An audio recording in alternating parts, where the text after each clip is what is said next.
آج شام کا وقت ہے۔ سورج غروب ہونے کے قریب ہے اور آسمان کا رنگ بدل رہا ہے۔ یہ منظر ہمیں یاد دلاتا ہے کہ ہر دن کا اختتام ہوتا ہے۔ اسی طرح زندگی کا بھی ایک اختتام ہے۔ رمضان کا ہر گزرتا لمحہ ہمیں اس حقیقت کے قریب لے جا رہا ہے کہ وقت محدود ہے۔ سوچیں اگر یہ آپ کی زندگی کا آخری رمضان ہو تو؟ اگر اگلا رمضان آپ کو نصیب ہی نہ ہو تو؟ کیا آپ اللہ کے سامنے پیش ہونے کے لیے تیار ہیں یا ابھی بھی کل کا انتظار کر رہے ہیں؟ ہم سب اپنے دل کو یہ تسلی دیتے رہتے ہیں کہ ابھی وقت ہے، ابھی زندگی باقی ہے، ابھی توبہ کر لیں گے۔ لیکن موت نے کبھی کسی کو مہلت کا وعدہ نہیں دیا۔ کتنے لوگ پچھلے رمضان ہمارے ساتھ تھے اور آج اس دنیا میں موجود نہیں۔ ان کے لیے مواقع ختم ہو چکے ہیں، ان کے اعمال کا دروازہ بند ہو چکا ہے، مگر ہم آج بھی غفلت میں ہیں اور تبدیلی کو کل پر ٹال رہے ہیں۔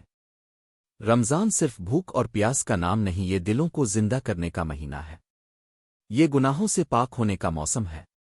یہ اپنے رب سے تعلق مضبوط کرنے کا سنہری موقع ہے۔ اگر ہم نے اس مہینے کو بھی معمول کی طرح گزار دیا تو شاید پھر ہمیں ایسا موقع نصیب نہ ہو۔ اللہ ہمیں بار بار موقع نہیں دیتا، لیکن جب دیتا ہے تو اس میں بڑی حکمت ہوتی ہے۔ شام کے وقت جب افطار کا لمحہ قریب آتا ہے اور ہم دعا کے لیے ہاتھ اٹھاتے ہیں تو یہ وہ وقت ہوتا ہے جب دعائیں قبول ہوتی ہیں۔ کیا ہم اس لمحے کو سچائی کے ساتھ محسوس کرتے ہیں؟ کیا ہمارے دل میں ندامت اور سچائی ہوتی ہے؟ اللہ ہمارے الفاظ سے زیادہ ہمارے دلوں کو دیکھتا ہے۔ اگر دل ٹوٹ جائے اور نک سے ایک سچا آنسو نکل آئے تو وہی آنسو زندگی بدل سکتا ہے۔ ہو سکتا ہے آپ کو لگتا ہو کہ آپ بہت دور جا چکے ہیں، بہت گناہ کر چکے ہیں، اب واپسی ممکن نہیں۔ لیکن یاد رکھیں، اللہ کی رحمت ہر گناہ سے بڑی ہے۔ اگر بندہ ایک قدم اللہ کی طرف بڑھتا ہے تو اللہ اس کی طرف کئی قدم بڑھتا ہے۔ رمضان وہ مہینہ ہے جس میں مغفرت کے دروازے کھلے ہوتے ہیں۔ بس شرط یہ ہے کہ توبہ سچی ہو۔ یہ شام ہمیں یاد دلاتی ہے کہ جیسے دن ختم ہوتا ہے ویسے ہی زندگی بھی ختم ہو جائے گی۔ اس وقت نہ مال کام آئے گا، نہ شہرت، نہ دوست، صرف اعمال ساتھ جائیں گے۔ نمازیں، روزے، صدقہ اور وہ آنسو جو اللہ کے خوف سے نکلے ہوں گے۔ باقی سب کچھ یہیں رہ جائے گا۔ اگر آپ آج سچے دل سے بدلنے کا ارادہ کر لیں تو اللہ آپ کی تقدیر بدل سکتا ہے۔ بس ایک مضبوط نیت اور سچا فیصلہ چاہیے۔ دل سے کہیں، اے اللہ، میں تیری طرف لوٹنا چاہتا ہوں، اور یقین رکھیں وہ آپ کو مایوس نہیں کرے گا۔ وہ دلوں کو بدلنے والا ہے۔ رمضان کا ہر دن ایک تحفہ ہے، ہر افطار ایک نیا موقع ہے، ہر سجدہ ایک نئی امید ہے۔ شاید آپ کو معلوم نہ ہو کہ کون سی رات آپ کی تقدیر بدل دے، کون سی دعا قبول ہو جائے، کون سا لمحہ آپ کی زندگی کا رخ موڑ دے۔ ہم دنیا کے کاموں میں اتنے مشغول ہو جاتے ہیں کہ آخرت کو بھول جاتے ہیں، لیکن قبر میں اترتے وقت صرف آخرت یاد آتی ہے۔ وہاں نہ کوئی مددگار ہوگا، نہ کوئی سہارا، صرف آپ ہوں گے اور آپ کا رب ہوگا، اور سوال ہوں گے آپ کے اعمال کے بارے میں۔ آج کی یہ شام آپ کو ایک انتخاب دے رہی ہے۔ تو ویسے ہی زندگی گزاریں جیسے اب تک گزارتے آئے ہیں، ایک نئی شروعات کریں۔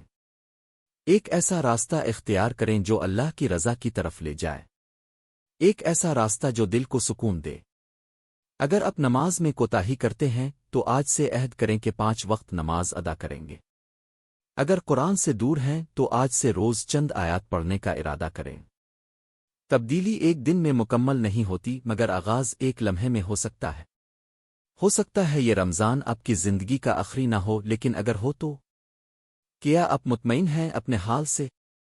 اگر جواب نہیں ہے تو آج فیصلہ کریں، کیونکہ فیصلہ آج ہوگا تو نتیجہ کل بہتر ہوگا۔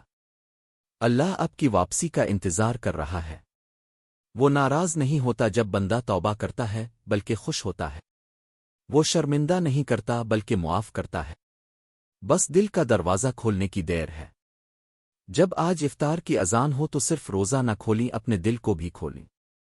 اپنے رب سے بات کریں، اس سے معافی مانگیں، اس سے ہدایت طلب کریں۔ وہ سننے والا ہے، قبول کرنے والا ہے۔ زندگی کا اصل مقصد صرف دنیا کمانا نہیں بلکہ اللہ کو راضی کرنا ہے۔ رمضان ہمیں یہی یاد دلانے آتا ہے کہ اصل کامیابی آخرت کی کامیابی ہے۔ دنیا عارضی ہے مگر آخرت ہمیشہ کی ہے۔ اگر آپ آج سنجیدگی سے قدم اٹھا لیں تو آپ کا مستقبل روشن ہو سکتا ہے، آپ کی آخرت سانور سکتی ہے۔ بس آج کو ضائع نہ کریں، اس لمحے کو قیمتی سمجھیں۔ کل کا کوئی یقین نہیں، ضمانت صرف آج کی ہے، اس لیے آج کو بہتر بنائیں۔ آج ہی توبہ کریں، آج ہی لوٹ آئیں اپنے رب کی طرف۔ شاید یہ پیغام آپ کی زندگی کا موڑ ثابت ہو، شاید آج کی شام آپ کے لیے سب سے اہم لمحہ ہو۔ آنکھیں بند کریں، دل سے دعا کریں اور کہیں، اے اللہ مجھے معاف فرما دے، مجھے سیدھا راستہ دکھا دے اور مجھے کبھی اپنے سے دور نہ کرنا۔ آمین۔